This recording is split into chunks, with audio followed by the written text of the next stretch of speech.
अपने सामने खड़े आदमी को देखकर आहान गुस्से में नजर आने लगा और फिर उसने पूछा, मिस्टर विक्रम, आप यहां क्या कर रहे हैं?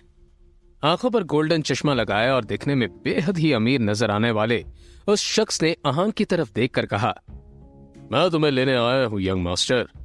अब आपसे ज्यादा बहस तो नहीं कर सकता क्योंकि मैं भी आपके पापा का बस नौकर ही हूं, लेकिन उन्होंने जो कहा है वो काम तो पूरा करना ही होगा। जवाब में आहान खींचते हुए बोला, सीधा पॉइंट पर आइए, पहेलियां बुझाना मुझे पसंद नहीं। इस पर विक्रम मुस्कुराते हुए बोला, अच्छी बात है, तो मैं आपसे ये कहने आया था कि आपके पिताजी आदित्य रायजादा चाहते हैं कि आप उनके बिजनेस को आकर संभाल लें। वो आपको एशिया के सबसे बड़े बिजनेस एम्पायर को सौंपना चाहते हैं। विक्रम की बात सुनकर आहान गुस्से में बोला, और आपने सोच लिया कि मैं उनकी बात मान जाऊंगा? मैं तो उनका नाजायज बेटा हूं ना, फिर वो ये सब मुझे क्यों देना चाहते हैं? और फिर जब मेरी माँ बीमार थी और मैं उनसे मदद मांगने गया था तब तो ये इंसान मीटिंग में बिजी था। उन्हीं की वजह से आज मेरी माँ इस दुनिया में नहीं है और इसके लिए मैं उन्हें कभी माफ नहीं करूंगा। आप यहां से चले जाइए मिस्टर विक्रम। आहान के इस बात पर विक्रम ने एक लंबी सांस ली और फिर कहा, यंग मास्टर, आप भी जानते हैं कि आपके पिता कितने जिद्दी हैं। वे आपको अपने पास लाने के लिए किसी भी हद तक जा सकते हैं। किल खानदान उनके सामने कोई औकात नहीं रखता। वे जिसे भी चाहे पल भर में मिट्टी में मिला सकते हैं। लेकिन हां, आपके साथ जो कुछ भी हुआ उन बातों को आप भूल जाइए। अब मिस्टर रायजादा आपको वो सब कुछ देने को तैयार हैं जिसके आप हकदार हैं। आहान ने जैसे अपना आखिरी फैसला सुनाते हुए कहा, आप यहां से चले जाइए मिस्टर विक्रम, और उन्हें बता दीजिए कि मुझे उनके दौलत में कोई इंटरेस्ट नहीं है। उनकी सारी दौलत मिलकर भी मेरी मां को वापस नहीं ला सकती। और हाँ, गलती से भी किसी को यह बात पता नहीं चलनी चाहिए कि मैं रायजादा खानदान से हूं और रायजादा ग्रुप के मालिक आदित्य रायजादा का बेटा हूं। इतना कहकर आहान ने अपनी बाइक स्टार्ट की और वहां से निकल गया। विक्रम उसे जाता हुआ देखता रहा और फिर अपना मोबाइल निकालकर आदित्य रायजादा का नंबर डायल किया। दूसरी तरफ से आवाज आने पर विक्रम बोला, आहान ने अपनी बात मानने से मना कर दिया है। दूसरी तरफ से कहा गया, मुझे वो किसी भी हालत में चाहिए। इसके लिए जो भी रास्ता अपनाना पड़े तुम अपनाओ, लेकिन आहान मुझे हर हाल में चाहिए। इतना कहकर फोन काट दिया गया। कुछ सोचकर विक्रम के होठों पर एक मुस्कान आ गई और वो बोला, यंग मास्टर, आपको आना ही होगा। इधर आहान कुछ ही देर में अब अपने घर पहुंच चुका था। सामने लगी घड़ी में देखा तो शाम के 7 बज चुके थे। अपने आसपास देखते हुए उसने कहा, शनाया की मां तो अपने घर वापस जा चुकी है, लेकिन शनाया का पता नहीं कि वो कब आए। तभी अचानक ही आहान का मोबाइल बज उठा। उसने स्क्रीन पर देखा तो यामिनी जी का फोन था। फोन उठाते ही दूसरी तरफ से आवाज आई, कहां रह गए थे तुम? तुम्हें पता है कि तुम्हारी वजह से मेरी सहेलियों के सामने कितनी बेइज्जती हुई मेरी, और ऊपर से तुम्हारा फोन भी नहीं लग रहा था। फिर मुझे वापस अपने घर आना पड़ा। कहां थे इतनी देर तक? जवाब में आहान ने थोड़ा लड़खड़ाती जुबान में कहा, माँ जी, वो मैं शनाया को लेने चला गया, उसका फोन। तभी यामिनी जी ने कहा, फोन दो उसे, उसका फोन भी नहीं लग रहा। इस पर आहान ने कहा, मगर शनाया मेरे साथ यहां नहीं आई। पर अभी तो तुमने कहा था कि तुम उसे लेने गए थे, यामिनी जी ने पूछा। इस पर आहान ने कहा, हाँ, मगर वो अपने किसी क्लाइंट के साथ। आहान का इतना ही कहना था कि तभी यामिनी जी उस पर चिल्लाते हुए बोली, रात होने को आई है और तुम कह रहे हो कि शनाया अपने किसी क्लाइंट के साथ है? जरूर तुम्ही ने कुछ गड़बड़ की होगी, इसलिए वो तुम्हारे साथ नहीं आई। अरे, एक अच्छे दामाद तो तुम बन ना सके, अब कम से कम अच्छे पति तो बन जाओ। ढूंढो उसे जाकर, कहां है वो, और मुझे 1 घंटे के अंदर शनाया घर में चाहिए। इतना कहकर यामिनी जी ने फोन काट दिया। आहान ने शनाया का नंबर डायल किया तो वो नहीं लग रहा था। अब सच में उसे शनाया की फिक्र होने लगी। वो लगातार शनाया को फोन लगाता रहा मगर उसका फोन नहीं लगा। अब परेशान होकर आहान बाहर निकला और अपनी बाइक स्टार्ट करके देव मल्होत्रा के नाइट क्लब की तरफ निकल पड़ा। आहान के बारे में भले ही मल्होत्रा को नहीं पता था, मगर आहान देव मल्होत्रा के बारे में कई बार शनाया के मुंह से सुन चुका था कि मल्होत्रा उसका पुराना क्लाइंट है और उसका एक नाइट क्लब भी है। आहान ने क्लब के सामने जाकर अपनी बाइक रोक दी और फिर अंदर दाखिल हो गया।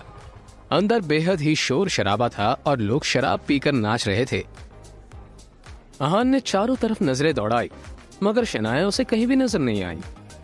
कुछ सोचते हुए आहान क्लब के मैनेजर की तरफ बढ़ा कि तभी बगल के एक कमरे से उसे शनाया के चिल्लाने की आवाज सुनाई दी। आहान ने एक झटके से दरवाजा खोला तो उसका मुंह खुला का खुला रह गया था। कमरे के अंदर शनाया नशे में थी और देव मल्होत्रा उसके साथ जबरदस्ती करने की कोशिश कर रहा था। आहान को वहां देखते ही देव उस पर चिल्लाया, तुम यहां, तुम्हारी हिम्मत कैसे हुई यहां आने की? आहान की आंखें गुस्से से लाल हो चुकी थी। वो मल्होत्रा की तरफ बढ़ा और उसकी गाल पर एक जोरदार थप्पड़ जड़ दिया। पकड़े जाने के डर से देव मल्होत्रा के हाथ पांव कांपने लगे थे। इधर शनाया अब बेहोश हो चुकी थी और फिर आहान शनाया को उठाते हुए अपने दांत पीसते हुए बोला, मिस्टर देव मल्होत्रा, मैं शनाया का पति हूं। जी तो करता है कि मैं यहीं पर तुम्हें जान से मार दूं, मगर मेरी बीवी के कारण मेरे हाथ बंधे हुए हैं। इससे तुम्हारे ऊपर बहुत विश्वास था। अब तुम्हारा क्या करना है इसका फैसला शनाया ही करेगी। इतना कहकर आहान ने शनाया को अपनी गोद में उठाया और वहां से निकल गया। मल्होत्रा अभी भी अपने गाल पर हाथ रखे उसे जाता हुआ देख रहा था। घर पहुंचकर आहान ने शनाया को अपनी गोद में उठाकर अपने बेड के करीब ले गया और फिर उसे उस पर सुला दिया। शनाया सारी दुनिया से बेखबर इस वक्त नींद के आगोश में थी और इस वक्त उसका मासूम सा चेहरा देखकर आहान को और भी ज्यादा प्यार आ रहा था। आहान ने शनाया का चेहरा देखते हुए कहा, मुझे पता है कि हमारा एक साथ सोना आपको पसंद नहीं, पर आज की रात आपको इसी कमरे में सोना पड़ेगा, क्योंकि आप ऐसी हालत में नहीं हो जो मैं आपको अकेले छोड़ दूं। कहते हुए आहान शनाया के करीब गया और उसके सर पर हाथ फेरने लगा। शनाया का चेहरा देखकर उसका मन हो रहा था कि आज वो उस चेहरे को चूम ले, मगर फिलहाल उसके अंदर इतनी हिम्मत नहीं थी। आहान ने एक लंबी सांस ली और शनाया को ब्लैंकेट से कवर करने के बाद खुद एक पिलो उठाकर बगल में पड़े सोफे पर जाकर सो गया।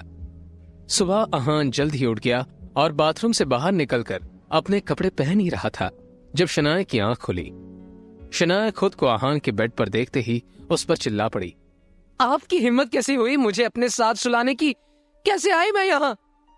आहान शनाया की तरफ हैरानी से देखने लगा। उसने तो उम्मीद की थी कि आज शनाया उसे थैंक्स बोलेगी क्योंकि आहान ने उसे बचाया था, मगर ये तो उल्टा आहान पर ही बरस रही थी।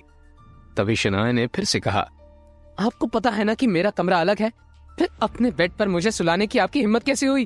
क्यों किया आपने ऐसा? इस पर आहान ने कहा, शनाया, आप रात को नशे में थी और मैं आपको मल्होत्रा से बचाकर यहां लाया था। आपकी हालत देखकर मैंने आपको अकेला छोड़ना सही नहीं समझा, बस इसलिए। अब शनाया को बीती रात की सारी घटना याद आ गई जब देव मल्होत्रा ने उसके ड्रिंक्स में कोई दवा मिला दी थी और फिर उसका फायदा उठाना चाहा था। जब आहान वहां आया तो यहां तक शनाया को सब याद था। उसी के बाद शनाया बेहोश हो गई थी और अब शनाया एकदम से चुप हो गई।